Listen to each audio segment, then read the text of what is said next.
Good morning, good afternoon, whatever time of day it is that you are listening, folks.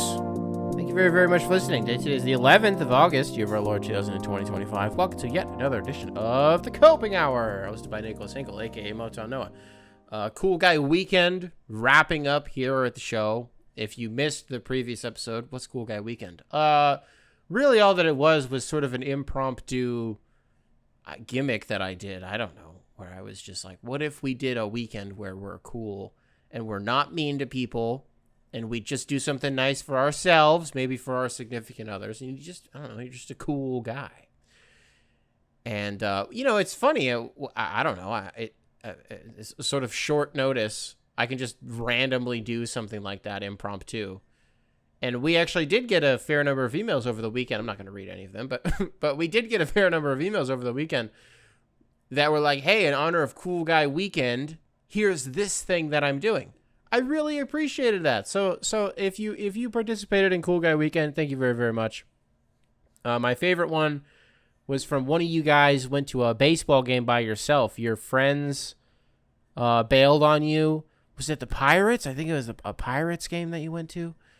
You're supposed to go with your buddies, and then at the last minute, they were like, oh, we're lame, and we can't go. And you were like, well, I still have time and the means to do it, and I'm going to go to a baseball game by myself.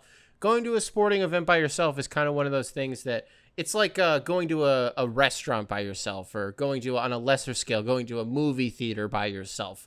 There's sort of like what's the word that I'm looking for? Not like a stigma that comes with it. I guess maybe that is the word for it, but then you do it and you're like, well, that was kind of fun. I've never gone to a proper sit down restaurant by myself before. I don't think I have. But a movie theater, yeah, I've gone to a movie by myself 500 times. There's nothing wrong with that. The only thing that stinks about going to a movie theater by yourself is like, as soon as it's done, you have nobody to talk to. You know, that like walk to the car and then the subsequent drive home after going to the movies and, talking to whoever it is that you went to the movies with is always nice. And then when you don't have that part of it does kind of stink. Going to a sporting event by yourself, I've only ever done it once. I've told the story a good number of times here, so I won't rehash it in its entirety. But I did go to a Dodger game one time by myself. They were playing the Nationals, I think. I think they were playing the Nationals. And it was one of my last days in Los Angeles living in California before I moved out. And I just hadn't gone yet. And I was like, oh, the Dodgers, I think it was like 2 days before I moved out. And I was like, hey, they're playing in Silver Lake right now. So I bought some tickets and just went by myself. And it was an awesome time. But it does also kind of stink in the same way that going to a movie by yourself stinks, is that like you just can't really talk to anybody. At least maybe not when you're someone like me and you're introverted and you're not just going to chop it up with the people that are sitting next to you or in front of you, behind you, in your section. Like I'm not going to do that. I was just eating my Dodger dogs and drinking my beers by myself and just being like, wow, that's Mookie Betts. That's so cool. Shohei wasn't there yet. This was like 3-4 years ago at this point. So Mookie was there. It was Clayton Kershaw bobblehead night. Actually, right behind the camera, there's a bunch of like cabinets, bunch of like storage space. In one of the cabinets right behind the camera, I have the Clayton Kershaw bobblehead still in its package. So I made sure that I got to the game early enough. I was able to get one of those. Sporting event by yourself, very Cool Guy Weekend pilled. Absolutely, 100% is. You know what's not? And this is kind of what I want to talk about here at the beginning of the show. I had a realization in the previous episode also, in the middle of me talking about Cool Guy Weekend, I had mentioned that something cool guy coded that I was doing for my significant other, the beautiful woman in my life, was that I've been meal prepping for her recently. So like when I go to make dinner, I'll like make extra and I'll put it in some Tupperware, put it in the fridge. So that way she is able to take it to work the next day.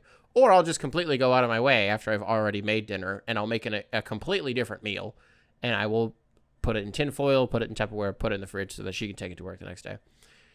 And it was after I taped that show, I spent like an hour just scrolling YouTube shorts. And at this point, my algorithm has learned sort of what's going on in my life. And I didn't realize for an hour that I was just scrolling through and liking a bunch of like trad wife content where it was like, I wake up for my man at 4 o'clock in the morning every single day because he likes waking up to the smell of biscuits and like sausage and crackling bacon and shit like that. And I'm like, wow, and I wasn't liking it because I was like, ooh, nice. Like, yes, girl, me too, same. I was liking it because I was like, oh, that's a good meal idea. Not just like, oh, wow, a normal breakfast. No, I get that everything the food that I just listed is super normal. But I don't know. You get what I'm saying here? So like, it would be women who are like, oh, my husband's coming home from work in 2 hours. Let me start prepping dinner. And then they would, I'd see what they'd make. Oh, that's a really good idea. I like that recipe. I'm going to banked, stored, and downloaded. I'm going to use that for future reference. And it took me about an hour, and I was like, wait a minute, I'm a girl, I'm a chick now, I'm literally becoming a trad wife. And then to make matters worse, it was like 2 hours after that if you're a regular listener to the show and you've familiarized yourself with the characters that we have here at the Coping Hour, the various commenters and emailers, Maga Jared. I think it was Maga Jared. Jared, I apologize if I'm falsely veering credit in your direction here. I'm pretty sure it was him. He left a comment on that episode, and he was like, wow, the Motown Noah, like, trad wife arc. Like, you're literally, because that's what you are now.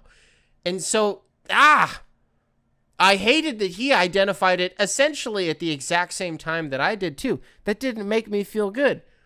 But I gotta be honest with you. It makes me feel great, actually. I think I like this for me. I think I like this. Dude, we went to the grocery store today. We went to Target. And I'll tell you what it was in a second. I spoke a sentence out loud that a week ago, I wouldn't even have known half of the words that I said in it. I say to Maddie, I go, do you think they'll have any evaporated milk? What the And she goes, yeah, probably, blah, blah, blah. Guess what? We found evaporated milk. They did have it. A week ago, I did not know what the hell that was. But now I'm like, well, if I want to make homemade mac and cheese, if I want to make my own little cheese sauce, I'm going to need some cream, some heavy cream, or I'm going to need some evaporated milk. So guess what I got today? Dude, I was getting things from the grocery store that I'd never in a meal, like raw ingredients, like the raw materials of earth. You know what I mean? Parsley, a sack of potatoes, white onions. Name a vegetable, name an ingredient. Now, these are very like normal ingredients, I think, for the most part.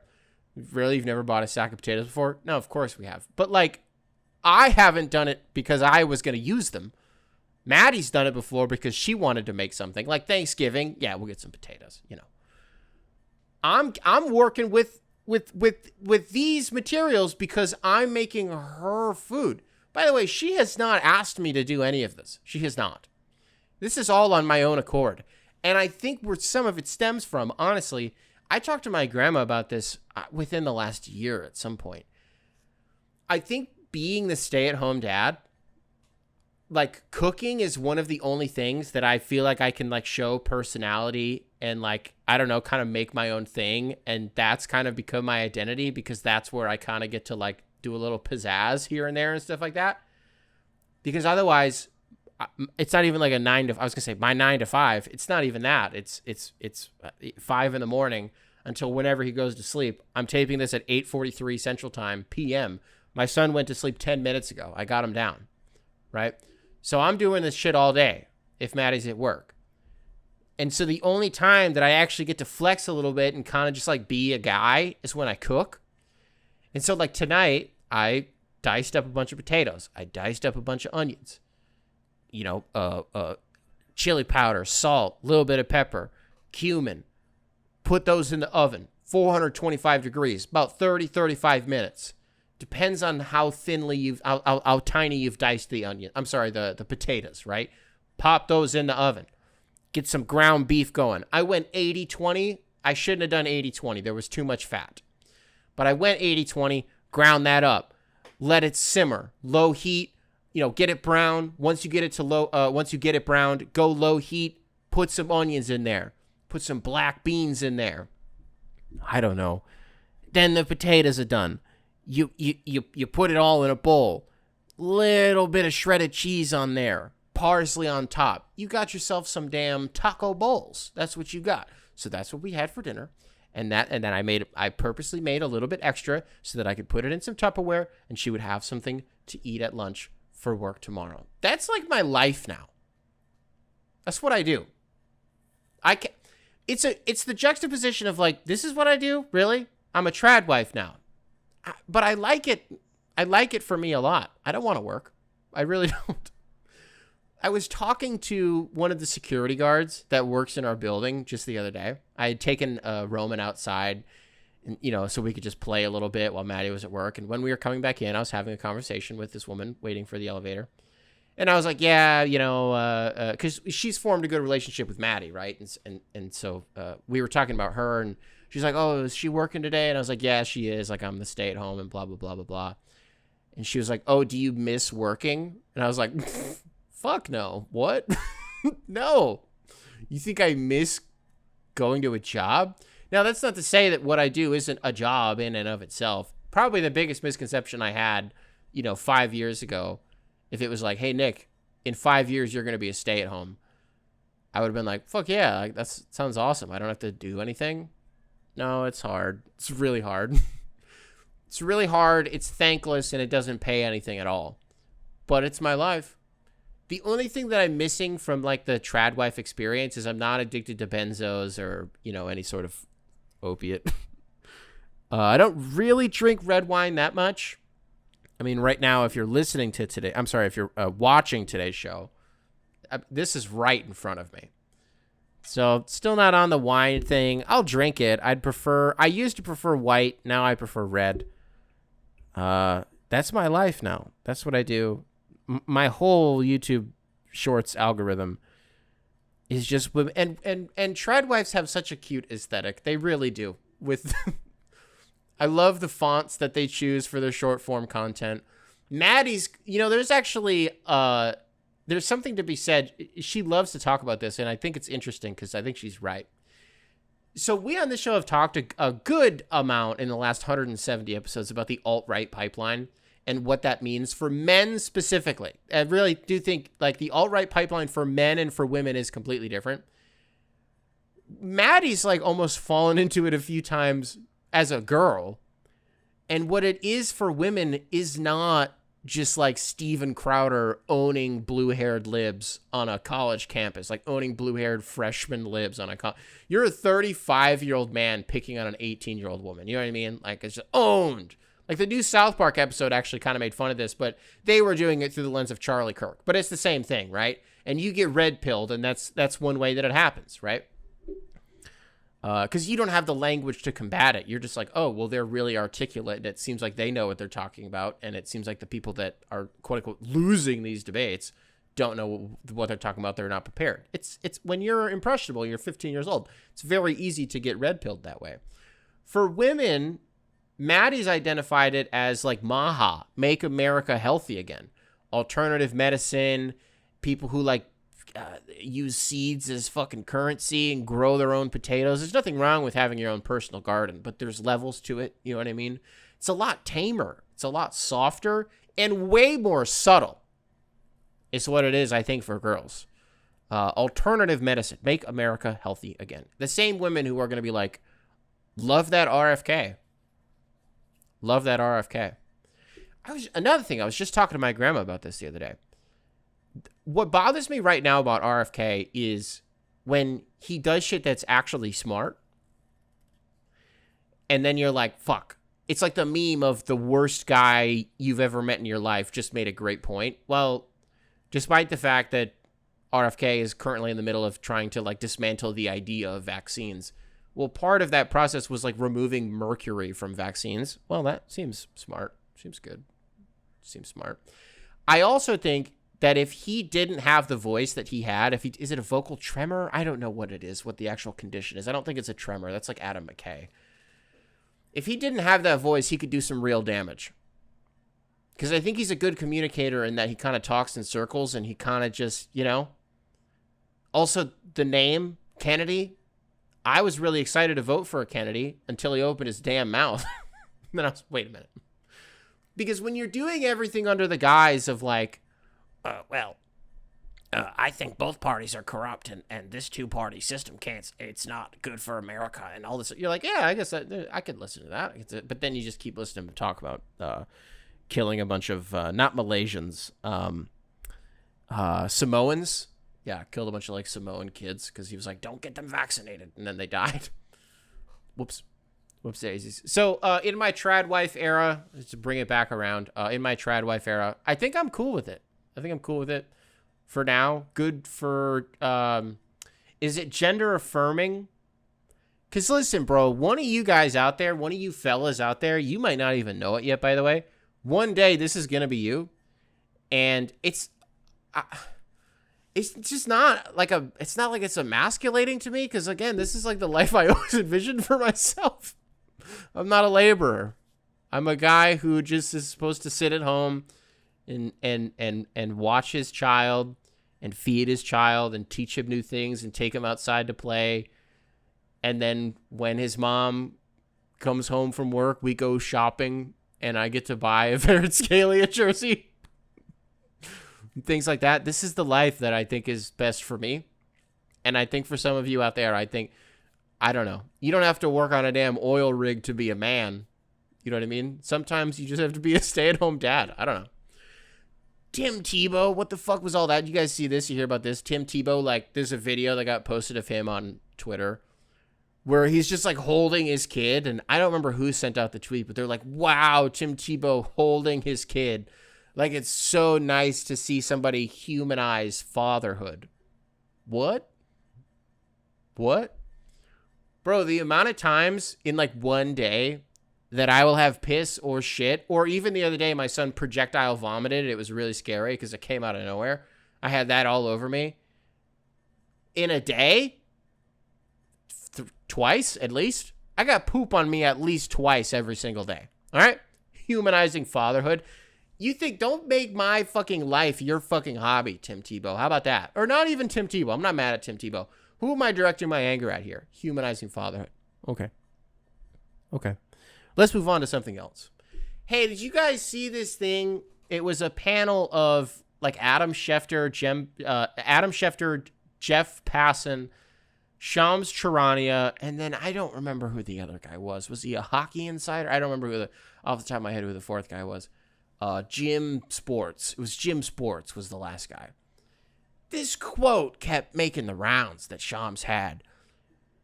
I've lost friendships. I've lost relationships. My friends don't like me. I have to leave places all the time. Adam Schefter has in the past talked about, like, I check my phone while I'm in the shower. It's these guys who are so dedicated to breaking news and doing what it is that they're employed by ESPN to do, and like the lengths that they go to be plugged in like 24/7. Right? Like, how many times have we heard from Shams since the Luka trade? Like, I slept like 30 minutes that night. I didn't sleep a wink. My phone is always on me. You know? I don't think, like, any of us think that that's cool at all. Like, I would love to, like, do you listen to him say something like that? Where he's like, I've lost friendships. I've damaged relationships. Because I'm so addicted to being on my phone.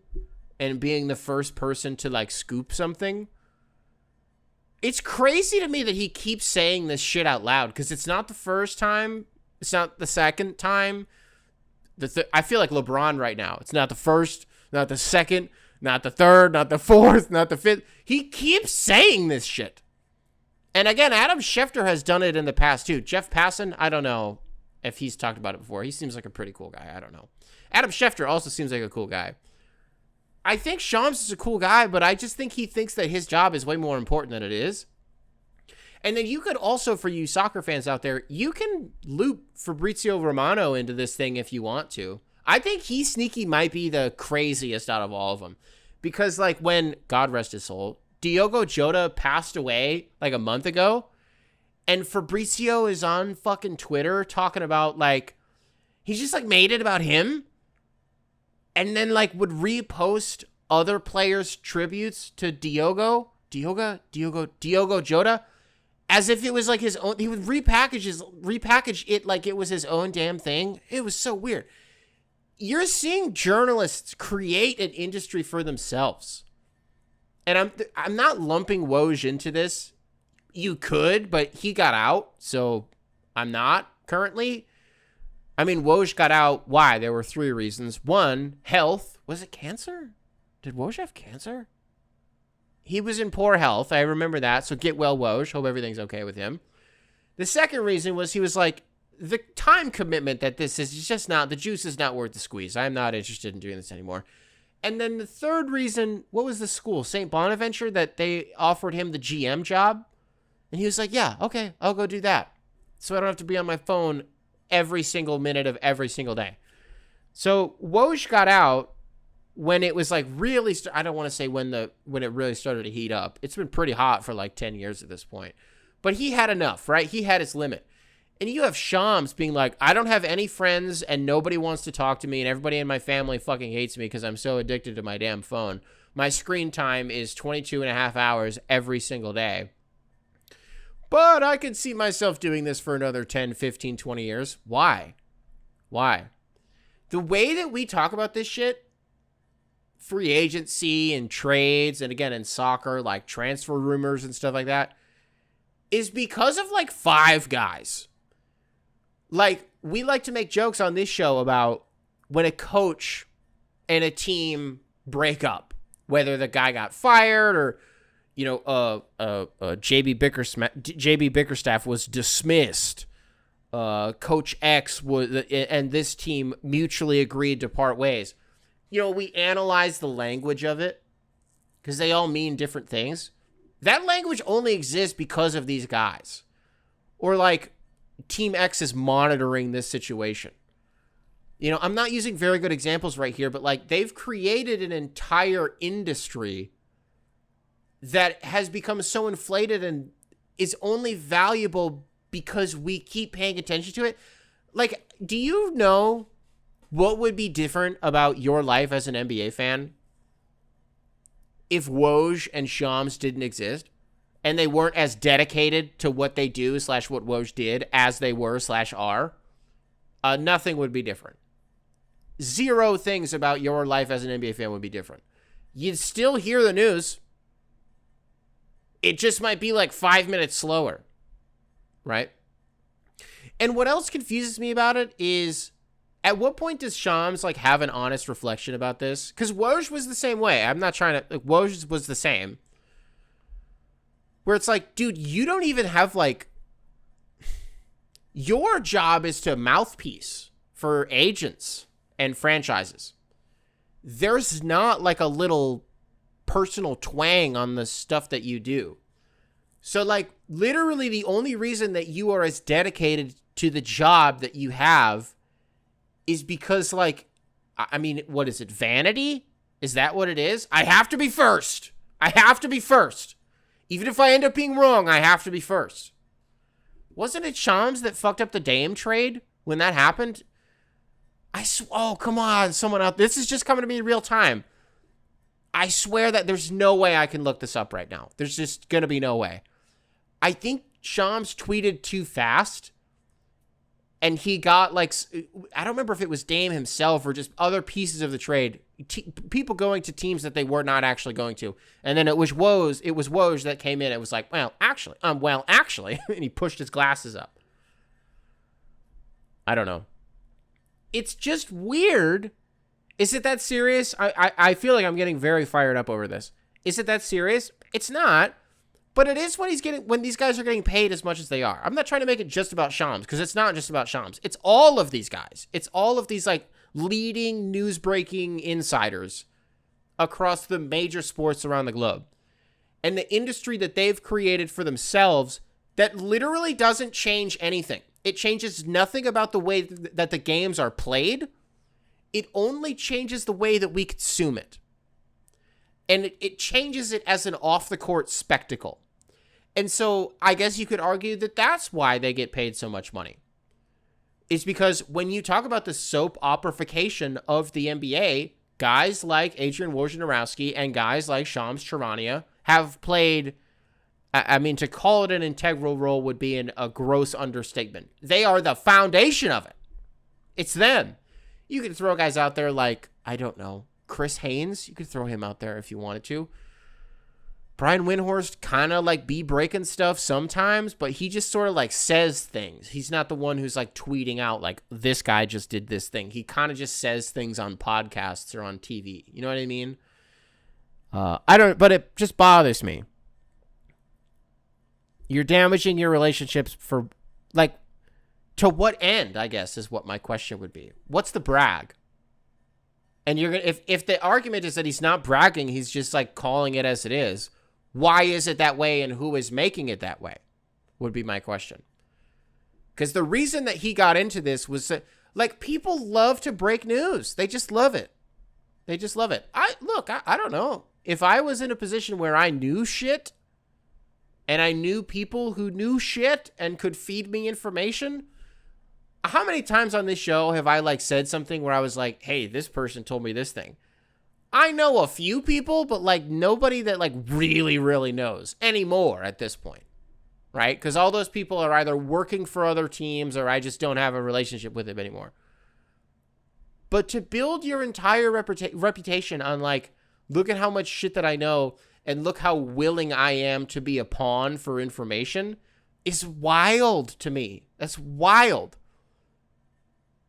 I hate to just keep reiterating the same shit, but like, dude, if Shams wasn't on his phone 22 and a half hours a day, like you would still hear the same news. It would just be like 10 minutes later. It's just, it's crazy to me that it's that serious, because it's not. It doesn't change anything. And when your identity, like he's not providing, he changes nothing. He changes nothing. Again, other than like the way that we consume stuff. It was fun, I guess, when like free agency would happen and the moratorium opens, or it's the trade deadline would be another good example. And people would kind of like keep score. Who's broken more stuff, Woj or Shams? I guess that was fun. But, like, think about that in a vacuum. What the fuck are we talking about? Who cares? It's like a sport in and of itself. Like, who can break more news? I don't know. When your entire identity is a guy who breaks news. But again, like, when Shams is writing a column, he's not adding anything to it that like is of substance. He's the only things that Shams ever talks about ever are things that he's been fed from agents and executives and various people in front offices or players, you know? And so like, does that make him someone worth listening to? Yeah, technically, I guess, because he's the one that, you know what I mean? He knows who's holding the cards. He has their phone number. He's in constant communication with these people.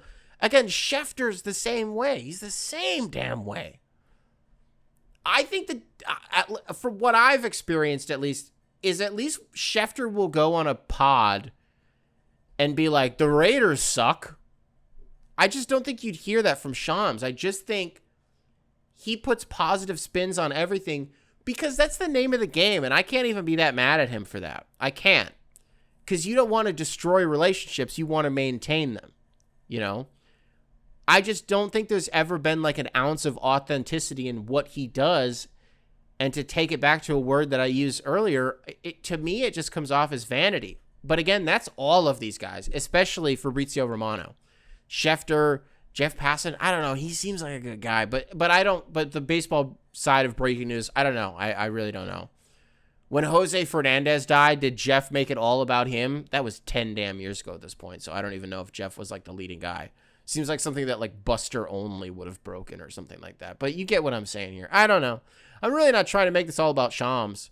I'm not. But he's the one that had the quote, right? Schefter's the one that in the past was like, I'm always on my phone when I'm in the shower. Cool. Dork. What? Why? Why? Because if you get scooped, then ESPN's going to be like, we shouldn't be. I don't know, man. I don't know. It bothers me. This even, I'm going to transition to something else here. This is kind of different from what I was just talking about.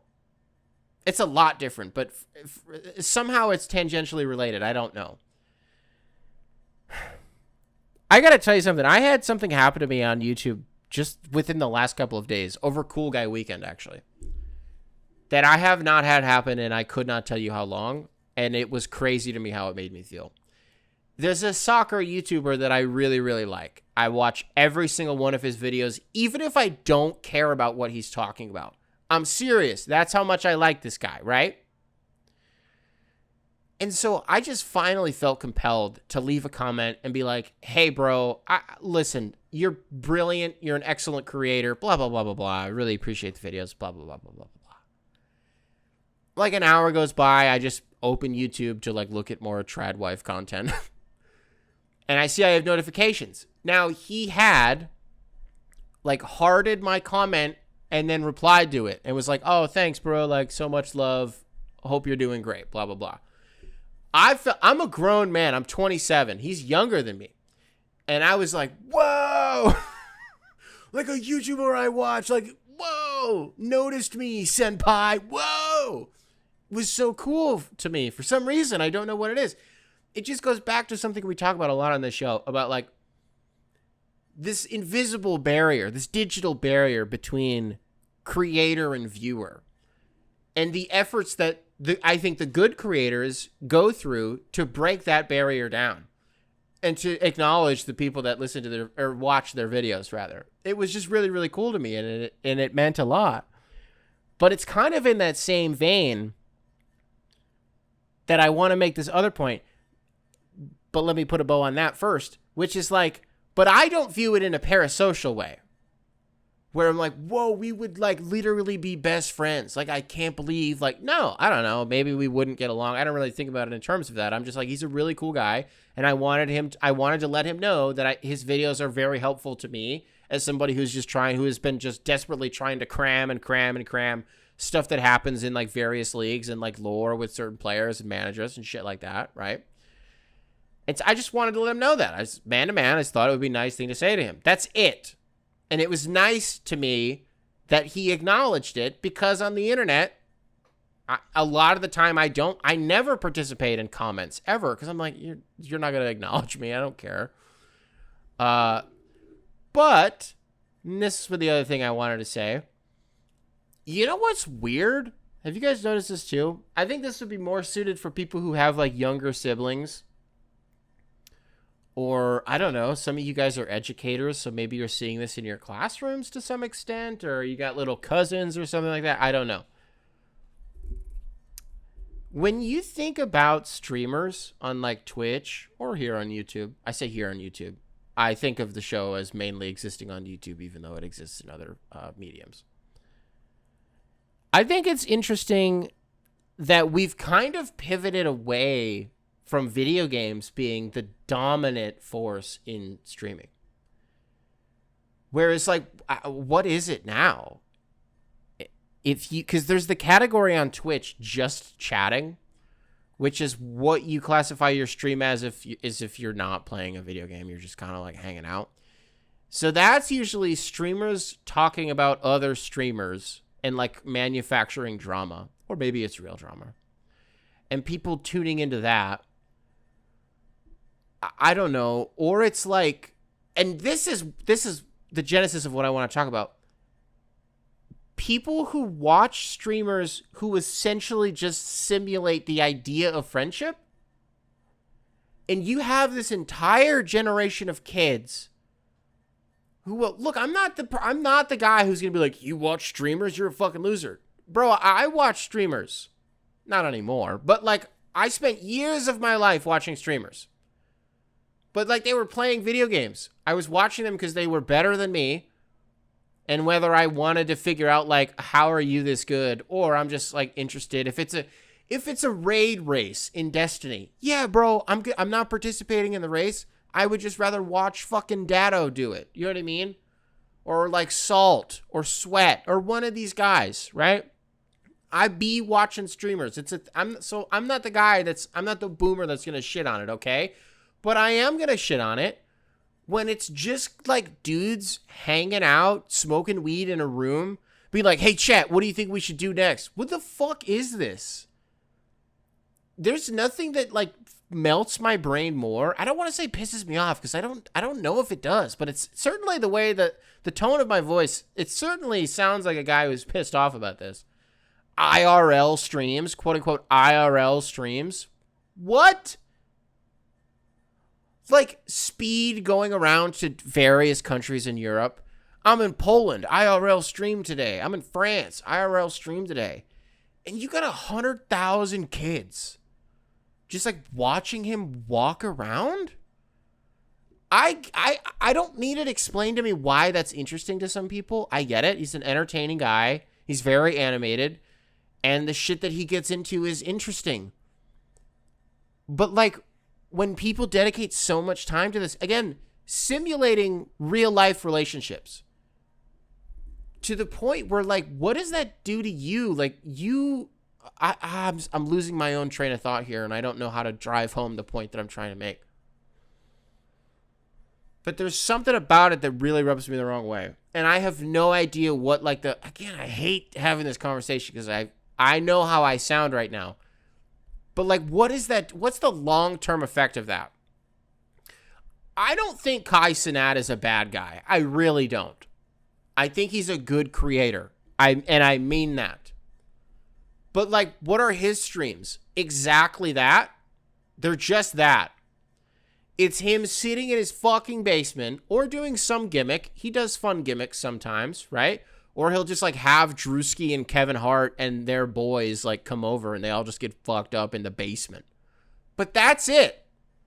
They just, like, hang out and eat food and blow up air mattresses and like watch videos. Hey chat, what should we do next? What the fuck is this? That's when I get pissed off about when people call themselves content creators. I do get a little offended about that. Cause I'm like, you're not creating anything. You're existing as a man. You're just existing as a guy on the internet, right? And you're entertaining. I'm not pushing back on that, not disputing that. He seems like a good guy. I like watching his clipped down videos, right? There's just not value to me in like watching people exist and participate in like real life interactions and act like I don't know what that does to somebody's brain. I don't know, but I don't think it's good. Maybe it's not really bad, but it seems like, I don't know. I don't know, because we're already so damn isolated. We are. And so not to keep using the same phrase, but not to give myself too much credit, I think I nailed it. When you just watch people simulate a friendship instead of participating in your own, or the only ones that you do participate in are on fucking Discord or on Reddit. I'm the guy who doesn't have friends, by the way. But that's not because I don't know how to make. Well, I don't know how to make them. But that's just once you become an adult, it's so much harder to make friends. I have people that I like could hang out with if I wanted to. I just don't. And I know dude. There was a Motown Noah Discord.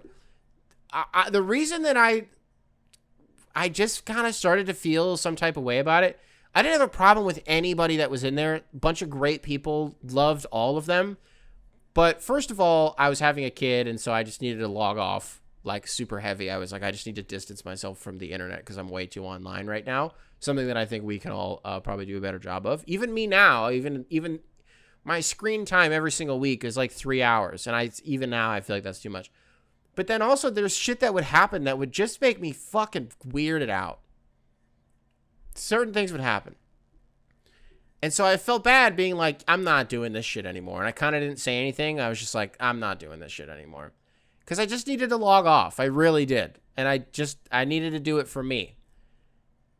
And I don't know if it's, you know what I mean? I don't know if it's kind of the same thing here where people watch these streamers and it's like, I think you just need to like have actual friends. Because there's nothing wrong with watching these people, but like, I'm just getting my wires crossed. I'm kind of just, I don't know, man. I don't know. What do you say we do some emails? Actually, as a matter of fact, we're not going to do emails. We're going to do a mental exercise. How about that? I made a community post the other day on YouTube. Let me see if I can find the question here. Here it is. I asked you guys, I said, is there one player that you could add to the Wizards, Hornets, or Jazz that would immediately make them a legitimate playoff team? I said, Washington seems like the easiest team to do it for, but I'm not sure. I've been chewing on this for an hour. Now, you guys did a good job participating in this.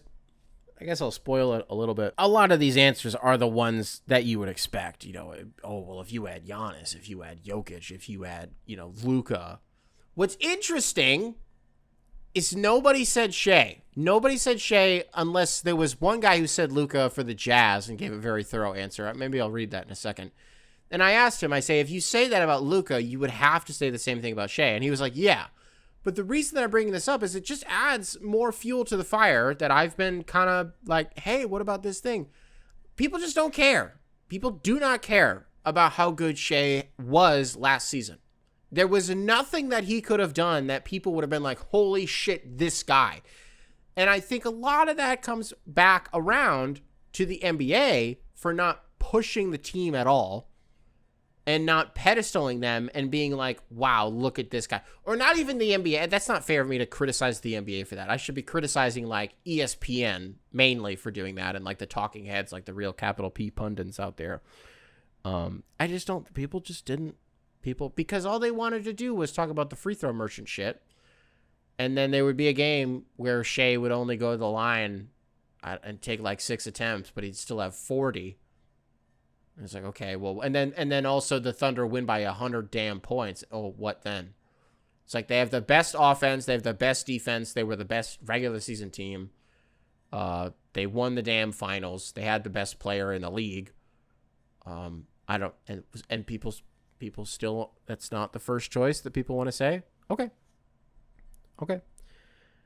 So let me try to find this. Yeah, Luka to the Jazz would make them a playoff team, I think. Kessler is a great rim protector / run and dunk center, and Laurie is a legit number 2 option when asked not to create his own shot. I'm a Jazz fan, so I'm biased, but having watched them these last few years, their main issue is their guard play, specifically playmaking, because no one passes the ball. Luka would solve that problem. Beyond that, I still have Taylor Hendricks stock as a 3-and-D player, and Walton Clayton Jr. seems like he could be a legit 2 if Luka is playing the 1. Plus, Will Hardy is the best coach of those 3 teams. Again, I'm a little biased, though. So, first of all, it's crazy to me. That's fucking crazy to me. It's not crazy to say Luka, by the way. It's a right answer. You cannot push back on that at all. But it's crazy to me that the recent history of Luka is like, ugh, that didn't go well. For the 2 months that he played in Los Angeles and the team was weird and he kind of never really put it together for that many games.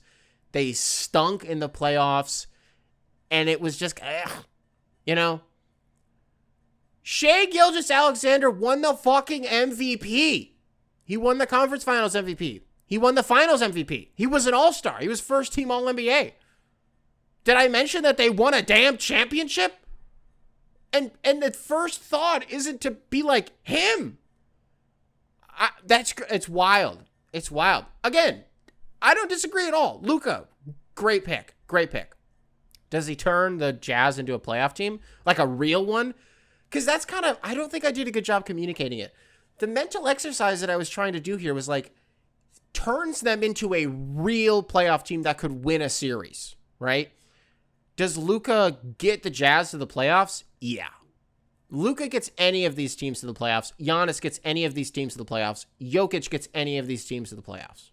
For sure. Shea gets any of these teams. Just to cover my own bases, I don't want to leave him out here and contradict the last 2.5 minutes. Yeah, probably gets any of these teams to the playoffs, right? Wins a series, though, is kind of where I was going with this. Will Hardy being the best coach out of these 3 teams? Probably. probably. Will Hardy seems really well liked, but also Hornets coach Charles Lee. I don't know if I don't know him personally. I don't want to call him Chuck. Charles Lee, very well liked, and was in the running for a head coaching job for like 3 years before he finally got one. So I don't want to disparage his name. People also really like Charles Lee. He's also just been dealt a terrible hand, because what are you supposed to do when you just coach a bunch of losers? It's really hard to turn those guys into winners. Although, as I'm saying that, coming to my head in real time, Chauncey's done a really good job of coaching a bunch of losers and turning them into like medium winners and being like, hey, you guys can figure this out. You know what I mean? But you have to actually give a shit about it. And the amount of times, it was maybe only once or twice. The one time specifically we have covered ad nauseum on this show, where he was like on the media podium after a game being like, these kids are fucking losers and I hate them.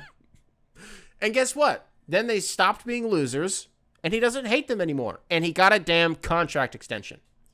Part of the reason he got an extension was because there was a rumor out there that Phoenix was going to try to hire him before they ended up who did Phoenix even end up hiring?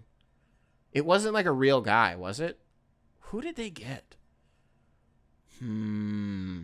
Phoenix. I'm not Googling it. I'm not going to do it. I kind of want to look it up. I don't remember who they...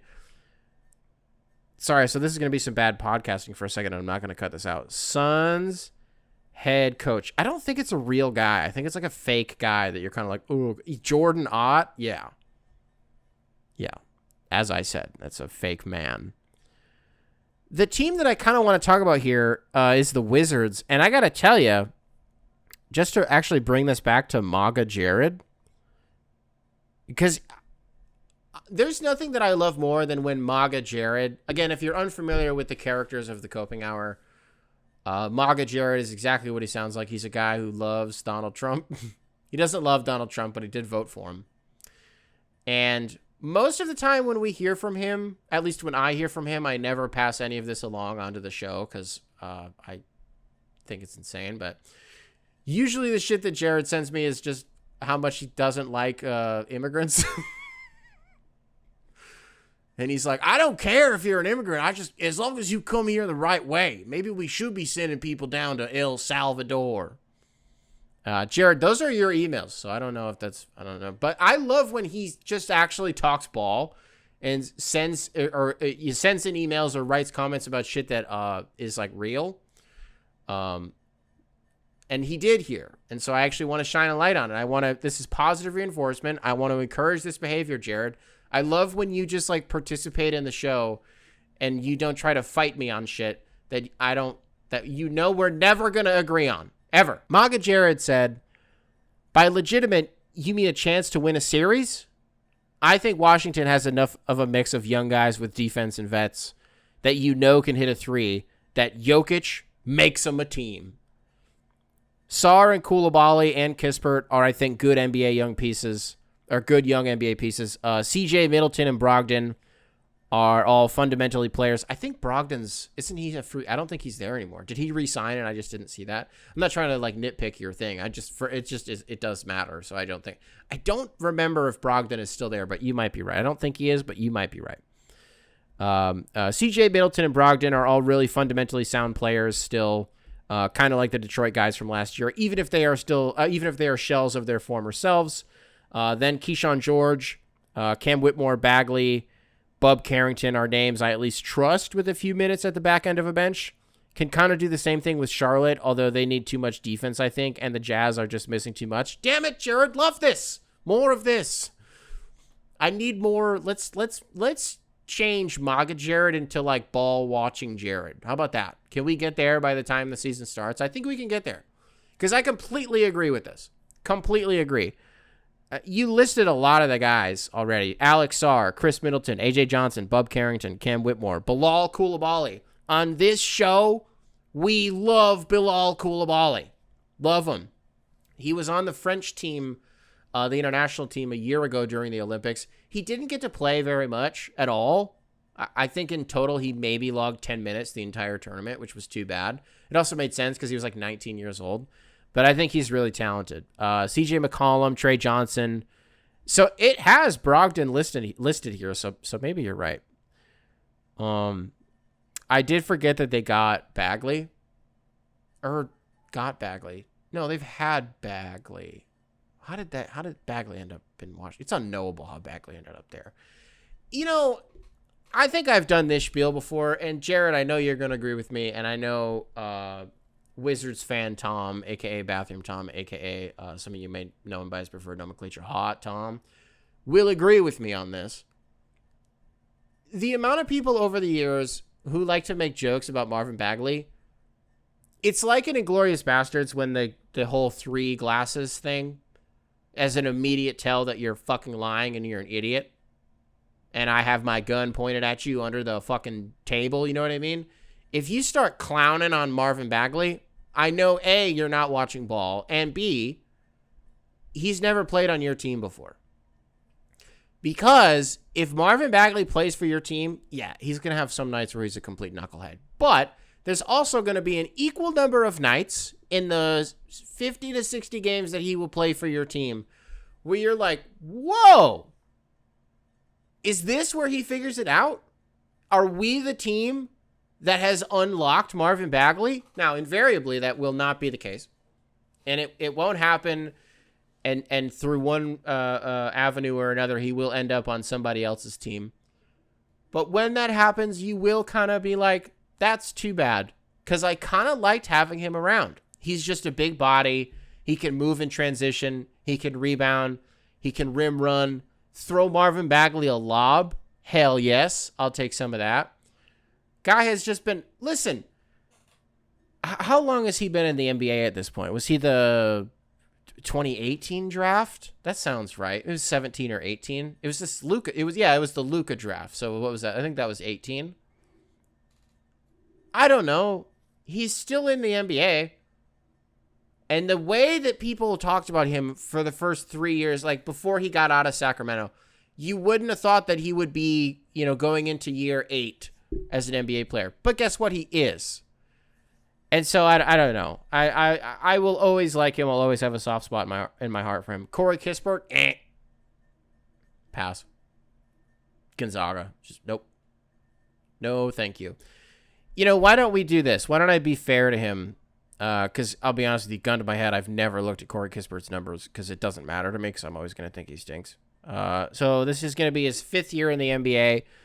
A season ago, he played 61 games, which was the fewest amount that he's ever played in his career. 45% from the field on 9.5 attempts a game. 36% from 3 on 5.5 attempts. Yeah, that's probably that's like league average, maybe a little bit above league average, 36%. Sorry, Basketball Reference and its racket. It's giving me the runaround here. 11.5 points a game and 3 rebounds. Okay. Well, if I'm giving my team 11-3 on 45-36 splits, fuck. You know what I would say to that? If you didn't, so here's how I can, just to keep myself honest here. If you didn't tell me that was Corey Kispert and you came to me and you said, hey, Nick, there's this guy in the NBA and he's averaging 11-3 off of the bench. He's playing 26, somewhere, 25, 28 minutes a game. He's averaging 11-3 on 45-36 splits. Is that a guy that you want on your team? I don't think I'd be like, hell yeah. But I would be like, yeah, definitely. Fuck. Was that the anomaly, though? Not really. Not really, because at this point, 2 seasons ago, he was averaging 10 attempts a game from the field, and he was averaging 49% from the field. Fuck. That's too bad. Is Corey Kispert good? Am I going to have to accept that? I swear to God, this is the first time I've ever looked at his numbers, because I just don't want to accept it. So let me get back on the road here with this whole thing. Because I think the real question, the real mental exercise is, it's not name one player that you could add to the 3 worst teams in the NBA and it would make them a playoff team. Because it is such an easy answer. It's just a matter of who you want to pick, who you want to plug and play on these different teams. But in some form, it will be, Giannis Antetokounmpo, Nikola Jokic, Luka Doncic, or Shai Gilgeous-Alexander, right? Because that's what all the answers were, and none of you guys are wrong. One of you guys did call this out, though, and I completely agree with you. I think the mental exercise then becomes the worst player that you could put on those three teams, and it would make them a playoff team. But I was the one who said like a real playoff team, so who could win a series? Well, the problem is if I say the worst player, then I already know who I'm going to say, by the way, but I just want to emphasize I really like this guy. I've always wanted him to play for my team. I've just never wanted to trade anything for him. But I really, really like him. I think the answer is Sabonis. I think so. I think. Could it be Zion? If you put, because I think that I'm looking at this through the lens of Charlotte no matter what. But if you, would you pick for the Hornets the worst player to take them to the playoffs and maybe win a series? Let's scrap win a series to make the playoffs because the Hornets fucking stink. But they got to have a chance to win. Zion or Sabonis as the worst player to do it? Because if it's Zion, where are we in the cycle? Is he going to play 30 games this year or 65 games this year? I think this is the season where he's supposed to play 60. Okay, Sabonis, I don't know what his health looks like. How many games has Sabonis been playing? Maybe this is important for the sake of the mental exercise to look this up. Because I guess my logic would end up being, if you're taking Sabonis, the idea essentially then is like, who's the better pairing with LaMelo, right? If it's Sabonis, then you're basically just going to be running highway screens the entire time. You're going to be running pick and rolls 35 feet away from the basket. If it's Zion, is it like pick and roll / my turn, your turn? Is it like, because who's the defense going to pay attention to? Well, actually, okay, well, hold on. I got this pulled up here. Okay, so this is what I thought in my head. Sabonis plays games. He plays. He played 70 last year. He played all 82 2 seasons ago. Then it was 79. And then the total between when he got traded between Indiana and Sacramento, 62 that year, 62 the year before, 62, 74, 74, 81. So the fewest amount of games that Sabonis has ever played in his life is 62. So then on the merit of games played, you give the advantage in terms of who's worse to Zion. Just on availability, no, that doesn't make any sense because by that logic I would pick Embiid, you know. If it's like, well, because he's not available, that means he's worse. No, he's not worse. Embiid is the best player out of those three, but he plays substantially fewer games than both of them. He's somewhere between, like the 30 to 60 window that Zion has been in between. It's not even a window; it's just one of those two numbers since he got into the NBA. Embiid is like that, but when he's playing, no fucking way Joel Embiid has played 60 games in a season. There's no way. I can't believe we're doing this. I can't believe this episode has just turned into me living on Basketball Reference and looking stuff up and not wanting to just say things and then end up being wrong about them. Well, hold on. Okay, before I look at this, the take I just said was that there's no chance Joel Embiid has ever played 60 games. That's okay. You're being a little ridiculous there. Never. I'm about to scroll down. I have it pulled out. The most amount of games I think he's ever played in a season. 64? That seems like too much. That means he missed, what is that, 18 games? No way. But 57 doesn't seem like... I think it's going to be 60 flat. 60 flat is the most games he's ever played. So let's go down. 68? Bullshit. No way. VAR. Go to VAR. That did not happen. That's fiction. That didn't happen. What year was that? 2021, 2022? No, that didn't happen. No. By the way, he's played 60 games 4 times in his career. And this is, I mean, so was 1, 2, 3, 4, 5, 6, 7, 8, 9 years that he's actually played. He's been in the NBA for 11, but he missed the first 2. So wait a minute. What? Wait. So if he's played 9 seasons, you're telling me, rounding up a little bit, half of them, if we go 4.5, half of them, he's played 60 games? Bullshit. No way. So this is going in order from 2016 to this previous season. 31, 63, 64, 51, 51, 68, 66, 39, 19. Okay, so actually, I think that's what it is. I think my brain is my judgment is clouded, I think is what's happening here. Because if the last 2 seasons are 19 and 39 games played, so he's played, what's the math on that? So 39 plus 20 is 59 minus 1. So 58 games in the last 2 years. Regular season 82 plus 82, so 80 plus 80 is 160. So it's 164 games. And he's only played 58 of them. That's where it's coming from. It's because the recent history is he's not playing games. And so my brain is like, he doesn't play games. I mean, he doesn't, though. But he does. Because the previous 2 seasons were 66 and 68. Even 51 and 51. I don't know. He missed 30 games for Joel Embiid? That seems sick. I'm really getting sidetracked here. The point that I was trying to make was like, you can't say that somebody's worse just because they are less available. Joel Embiid, what was that, 19 games that he played last year? 39 the year before? Dude, the year before when he played 39 games, what was it, like the first 20 games of the season where he was unequivocally the best player in the world and there was not a discussion to have about it? Because, like, when he's playing and there's nothing going on and he's not fighting through any injuries and you're like, this is the healthiest that he can possibly be right now, it's shocking. It's shocking how good and how dominant Joel Embiid can be. So let me get back on the road here. Who do I think is worse? I think... I hate this question. I don't want to pick between them.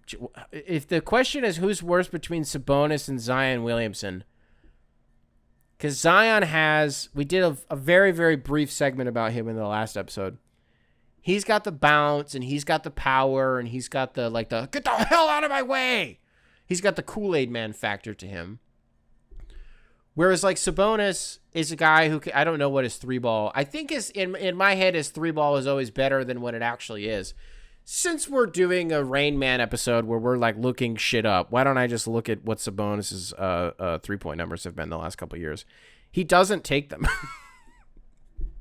He doesn't take them. It's a false memory. It doesn't happen. It's fiction. I made it up. It doesn't fucking happen. Last year, 2 attempts a game. For 3 straight years prior to that, 1.1 attempts a game. 2.3, 2 flat, 2.6. And then before that, he just wasn't taking threes. So, like, yeah, he's shooting 41% from 3 on 2 attempts a game. You know what I mean? So, okay, so he's not taking those. Is Zion taking threes? Zion's taking more threes than that. Come on, Zion's taking more than 2 attempts. What do I think it's going to be before I just pulled it up. I'm not looking. Zion averaging 3.5 seems like way too many. He's not taking that many. Is he, like, settling for jumpers? I don't think so. Maybe if he's hurt. 2.7? I'll say 2.7. What am I talking about? What am I talking about?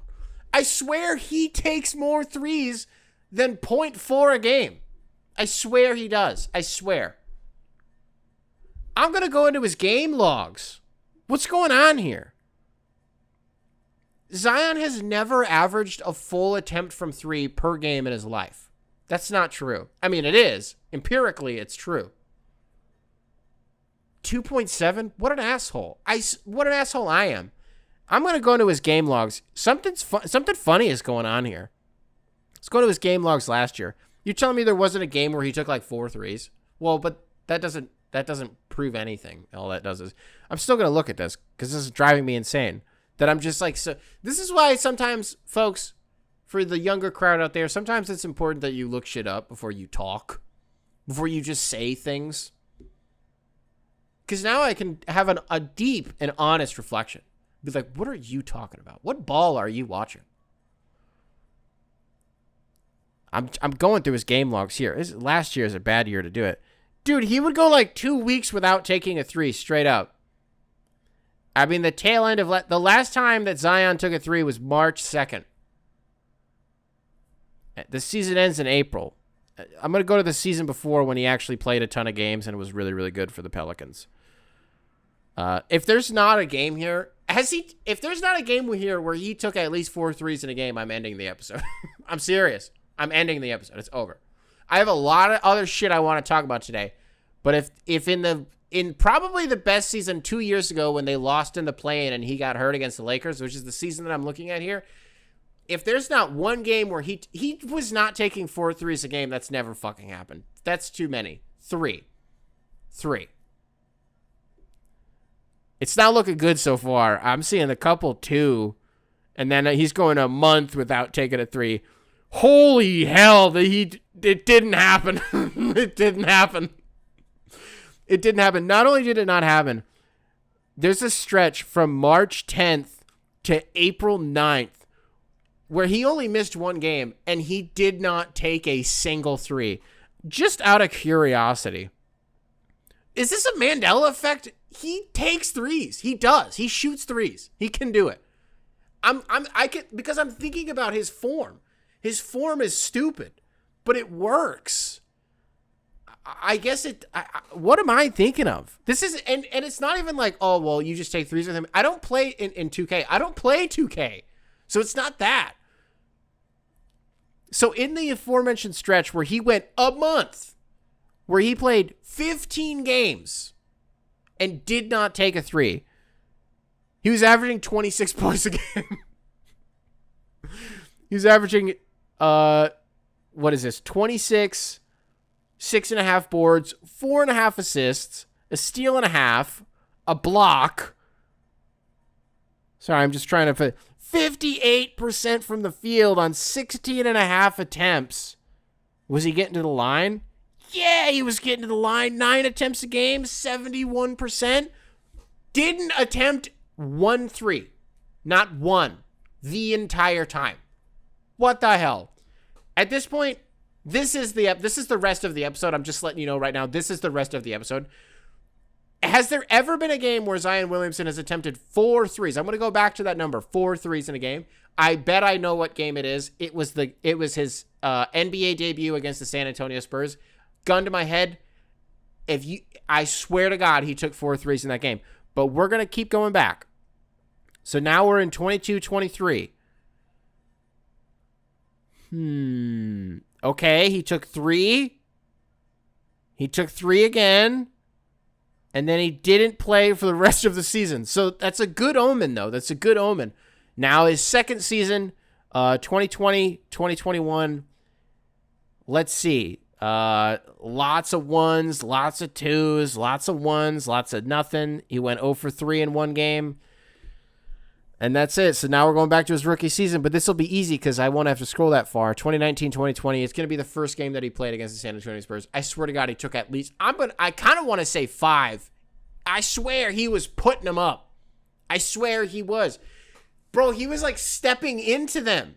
Like in transition, he was just like, if you're not watching today's show and you can't see Zion's form, he would just kind of like waddle down the floor, get the ball, and whop, wetter. So let's see. I'm going to put my money where my mouth is. Do I want to say 5? I'm going to stick with 4. I don't need to keep upping this when I'm 0 for 1, 2, 3. I'm 0 for 4 right now. I've already struck out +1. We're on to the second at bat. It happened against the Spurs. He missed like 15 games, 20 games to start the year, and then he hit at least 3 threes against the Spurs. At least.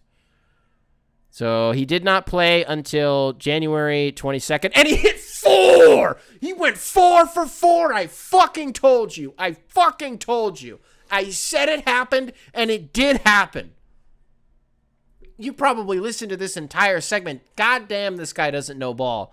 Oh, yeah? Go to January 22nd. 2020, let me know how many threes Zion Williamson took. It was 4, and he hit all 4 of them, by the way. And since we're hot, let's keep going. Let's see if he did it at any other point in his rookie season. 1, 1, 0, 0, 3. No, he didn't. But he did in the first game that he ever played. So is that what is happening here? Is that what happened? Is the entire genesis of my argument, which at this point is, I don't even know, what the fuck what was I even talking about? What was this for? I just desperately needed to prove to myself that Zion Williamson be taking threes. He did in one game, and it was the first game that he ever played in the NBA. And then apparently the chemistry in my brain created an idea of him that is not true. It is utterly fanciful. It's not true. It's fiction. I made it up. I didn't make it up, by the way. He took 4 threes in that game. And then, for the rest of my life? I was just like, I'll always remember that guy as a guy who had a decent 3 ball. He doesn't. Well, but he does. He just doesn't take threes. Yes, he does. Yes, he does. People forget. There's a merch idea. People forget. Zion Williamson, this is a very wordy t-shirt. People forget. Zion Williamson took 4 threes and then parenthetically and made all 4 of them when he made his, close parentheses, when he made his NBA debut on January 22nd, 2020 against the San Antonio Spurs. A game, by the way, that he scored, which, again, talked about this in the last episode, 17 or 18 straight points for the Pelicans. And then who was the coach? Was it, I don't think it would have been Monty Williams, was it? Or was it Willie Green, maybe? No, it couldn't have been Willie Green. It was Monty. Had to have been Monty. What? Was it Stan? Was that Stan Van Gundy? Was he the coach of the Pels at the time? No way. He might have been. I don't know. Whoever the coach was took Zion out, and everybody was really pissed off about it. But with his health, you just kind of had to make sure. He's the number 1 pick, and he missed the first 20 games of the season. You just had to make sure. But he did hit 4 threes in that game. He attempted 4, and he hit 4 also. So just remember who you're talking to if you ever wonder if I know ball or not. I was the one who remembered that Zion Williamson, at some point in his career, has taken 4 threes in a game. It did happen. You know, there were like mad emails I wanted to read today, but instead I burned like, I don't even know. Was that 30 minutes? Was that 20 minutes of me just like reading Basketball Reference? Okay. What do I got for you guys on spot? It's the end of the show. It's over. I'm so sorry. That's the show today. No, I have so much soccer stuff to talk about. I can't end the show before I do this. Let me blow through this as quickly as I can. Soccer notes. Let me do some transfer stuff up top. Darwin Nunez? What the huh? He's going to Saudi Arabia? Bullshit. Listen, if these leagues didn't exist, these fake leagues that are just used to like money launder and sports wash and culture wash and all this shit, Darwin Nunez would be playing for like some other European club, and then he would just like have a real chance to play real competition and then find his way back to a meaningful team in the not so distant future. But now he just gets to go to Saudi Arabia and play against fake competition, get paid, and then maybe by the time he's, 29 or 30, he can come back to Europe and play for a real club. Very annoying. Very, very annoying that happened. What else happened? Leicester City did Leicester shit. They sold Mads Hermansen to West Ham for a price that was originally 19 million euros, 19 million pounds. And then we later found out, actually it was 15 million. That is sackable shit. The entire board needs to get fucking fired. What the dude, he was, by the end of last year, like pretty much the only guy who was trying anymore. For a team that we knew they were getting relegated by fucking December, and he still tried and was one of the 5 best keepers in the Premier League. Trafford just got sold for $30 million. Mads Hermansen, because Leicester got art of the dealed. As far as I understand it, this is how it went. So if it's not just because they're in financial hell and dealing with PSR or being in breach of FFP or whatever the fuck, they're going to get a points deduction at some point this year, and they just need the cash. So they're like, whatever, if you'll take them. But apparently West Ham lied and was like, well, if you don't give us Mads for the cheap, we already have this other keeper lined up, so we don't fucking need you. And so either you want the money or you don't. And they didn't, and they were fucking lying. And Leicester was like, well, we don't need good players, so... And they gave him away for peanuts. Disgusted. Disgusted.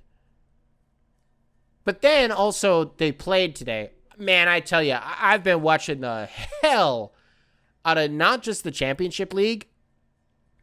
Bro, League One. Stockport. Can't get enough of Stockport. Really like watching them. But yeah, Leicester came back today. Not only did they have their season debut today, I was watching a lot of their friendlies leading up to this game, but okay, the season officially started for them today, and they played Sheffield Wednesday. Whoops. That almost didn't go well at all. Sheffield Wednesday scored within the first half, despite the fact that the possession was 80-20 in favor of Leicester, and it was such a wild game. A game that you kind of always thought was in hand, even when they were losing, but then it was the 80th minute and it still wasn't, or the late 70s or something, and it still wasn't, and you're like, what the fuck is going on here? If they would have lost to a team that a week ago wasn't even sure if they were going to be playing today because their players were on strike because they haven't been paid, a club that can't really even play home games right now because they had to section off portions of their stadium because it's unsafe.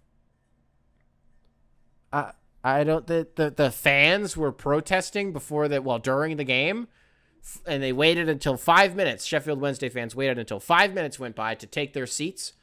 And as soon as they started to do it, the Leicester faithful at the King Power all gave them a standing ovation as they took their seats. It was actually a really cool moment. I really appreciate it. It was very, very cool. And then what else was cool was when Sheffield Wednesday did score, all their guys run down to the opposite end of the pitch to where the fans are, and they celebrated with them as we fucking got you guys. It was a really cool moment, honestly. And they eventually get it together. Mavididi, love him. He's trying again. Love it. El Canoes is the real wagon. I got to tell you, if they sell him, I don't know what I'm going to do. If they sell El Canoes, because that guy is a wagon. I really think he is. Jordan Ayew tries, but unfortunately his version of trying, here's what pisses me off about Jordan Ayew is if the objective of scoring a goal in the sport of soccer was to hit the keeper in the middle of the fucking chest, Jordan Ayew would, quintuple Erling Haaland's Premier League scoring record. Seriously. He's the only one that knows how to take free kicks? Because he's literally where's the keeper? I'm aiming it at the middle of his chest. He'll have an open net. I'm firing it right into the middle of the net. Oh, the keeper's there? That's too bad. Go anywhere else. How about that? Go anywhere else. He shoots a lot, but it always goes in the exact same spot, and it pisses me off. Mavididi just kind of gets really scared, and he's got really nice handles. He had some really nice moves today. But all he does is he's got the damn trickster skill set on FIFA. He kind of just does he just dribbles a lot, and that's it. He doesn't really shoot. El Canoes does everything. Love that guy. If they sell him, I don't know what I'm even watching the fucking sport for anymore. I'm really worried they're going to sell him. They just bought some guy from Tottenham who actually real life stinks. What's his name? Skip? Come on, Skip. Just bought that guy from Tottenham for $15 million more than they were supposed to. Whatever. Let's do more bad business. None of this shit matters. Who cares? It's an ugly win.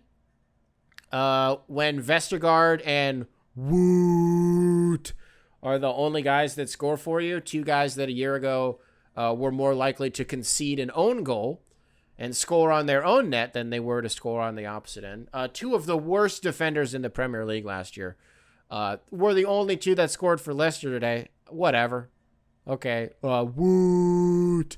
Scored on probably the worst set piece defending, corner defending that you've ever seen in your fucking life. He also he's been trying to like leave. If they sell him, thank God. He fucking stinks. Thanks for the win today, though. That was very nice. And at the end of the day, early season form, it is what it is. 3 points is 3 points. That's kind of, all that matters to me. What stinks, though, is the game was happening concurrently with the Community Shield. And so shout out to Crystal Palace. I watched the extended highlights after the fact. I thought they were going to blow the shootout at the end, Crystal Palace. I really thought they were going to blow it, and I was going to laugh really hard if they did. But for a team I don't think they've never played in the Community Shield before, right? And so they were able to, they went 1 for 1. Good for them. That's very, very cool. Love that they get some more hardware after literally never fucking having any before the FA, or was it the Carabao? I think Newcastle won the Carabao. FA was Crystal Palace, right? So cool for them. But I just didn't get to watch because Leicester was playing, and that takes precedent, even if it's the Championship League. But then what also stinks is I've been really excited for the Super Cup on Wednesday between PSG and Tottenham, because it's going to be a bloodbath, and I just want to watch Tottenham get the shit kicked out of them, and because I want to wear my Scalia shirt, right, while I'm watching a PSG game. Well, Leicester plays in the damn Carabao on Wednesday at the same time, and so I just have to watch that. So that's too bad. What other transfer news was there? This Isak shit is really getting drawn out. Someone's got to do something.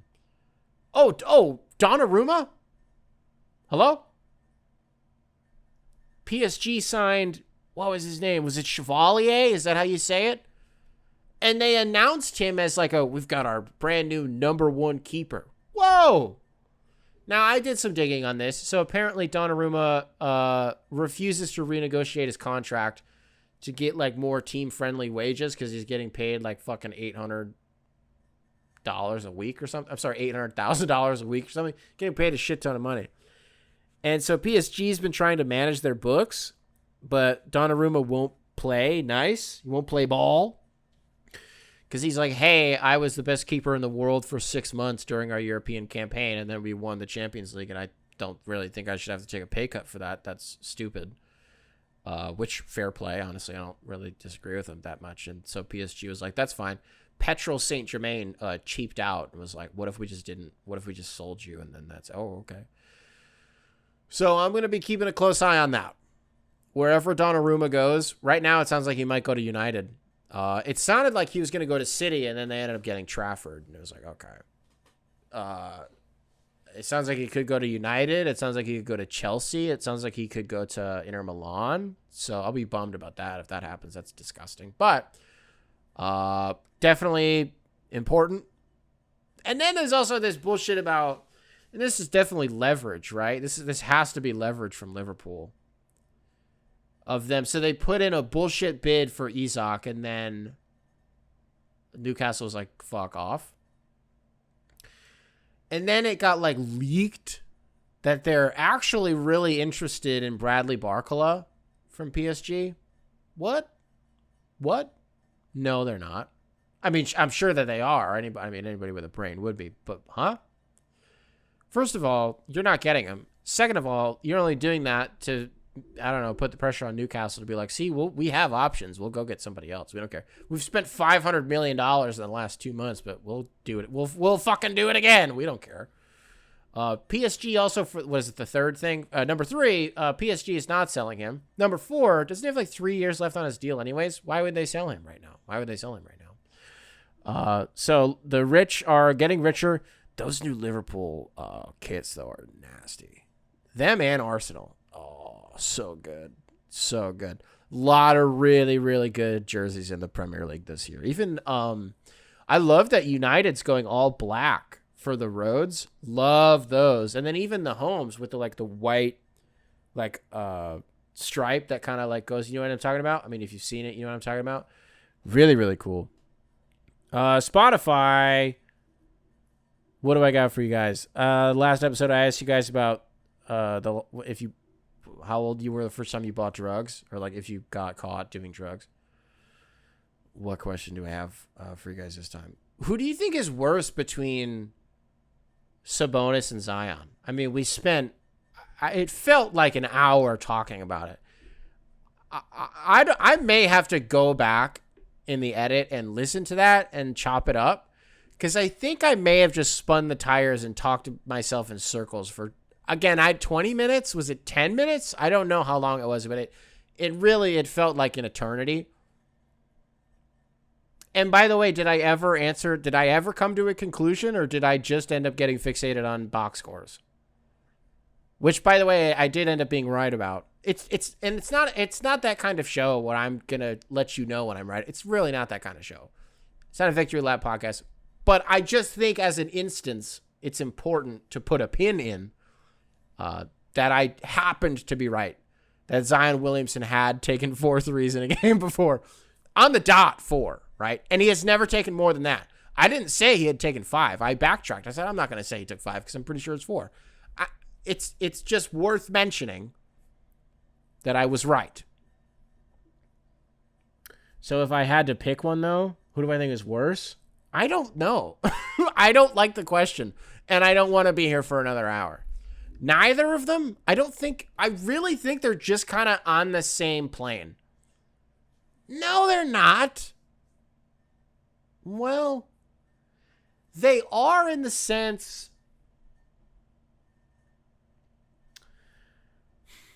I think that if the pyramid was guys who give you a chance to win, I would put Sabonis and Zion in the same tier. Yeah, that's at least closer. I don't know if that's true, but it's closer. It's closer to being right than just being like good basketball player pyramid. Are they in the same tier there? I think they kind of are, actually. They have 2 completely different play styles. Like we mentioned earlier with Sabonis, he just like setting screens 100 feet away from the basket and then just kind of meandering on down to the paint. Zion is like fee, fi, fo, fum, and then he yams. Okay, that's the question. I'm done talking about this. Don't ever let me bring this up again. Don't ever let me do it, because we're going nowhere. If you're listening to this on Apple Podcasts, what's up? What's up?